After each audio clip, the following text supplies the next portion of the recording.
Tere! Mina, Nurmiko Jaak siinpool. Täna räägime siis muldadest. Kevad on tähtis aeg ja kevad on ka taimede jaoks tähtis aeg. Kevad on külvi ja istutamise aeg.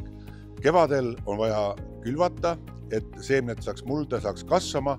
On vaja lilli ja taimi ümber istutada ja kevadel on vaja lihtsalt istutada.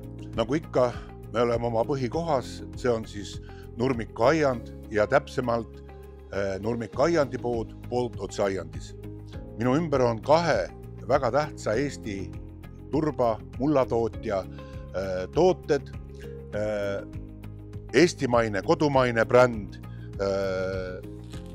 Matokard asub Tori lähedal. Nende toodangust on meil 20 toodet sortimendis ja teine tähtis bränd on siis Kekkila ja nende toodangust on meil sortimendis 30 toodet. Mõlemad on väga kvaliteetsed tootjad. Kekkila on turbapõhine ehk tuleb rabas turvas, segatakse kokku hele ja tumeturvas, sinna segatakse juurde veel vastavalt siis tootele, millele see turvas läheb, juurde liiva, savi, väetised, perliit ja nii edasi. Kekkilal on väga lai sortiment, nagu me siingi näeme, on tomati ja tšilli turvas, on hortensia turvas, on pelargoni turvas, okaspuu ja rododendroni, aia turvas, külvi turvas ja nii edasi. See on väga lai sortiment. Matokard on teistmoodi tootja. Matokard teeb oma mullad lehma hobusesõnnikust ja turbast ehk Matokard on siis huumuskompostipõhine muld. See on nagu selles mõttes elav muld, kus on siis kõik mikroorganismid ja sellised kõik head asjad, et kui seda laotada oma aiamaale, siis see muld aitab ka teie olemasolevat mulda parandada. Et need on kaks erinevat toodet, üks siis komposti ja huumusepõhine Matokard ja teine siis puhtalt siis turbapõhine Kekkila. Kui sa avad Matokardi mullakoti, siis tunned seda klassikalist lehmasõnniku lõhna, seda head komposti lõhna, aga Matokard ongi hästi looduslik ja kui Matokardi kotil on bio, siis te teate, et siin mineraalväetis ei ole. Selles kotis on siis kõik looduslikud väetised, kas siis sarvelaastud, verejahu ja nii edasi, et siin mineraalseid väetisi ei ole. Kui biod ei ole, siis on ka mineraalväetised. Nii et Matokardi muldade puhul pange seda tähele.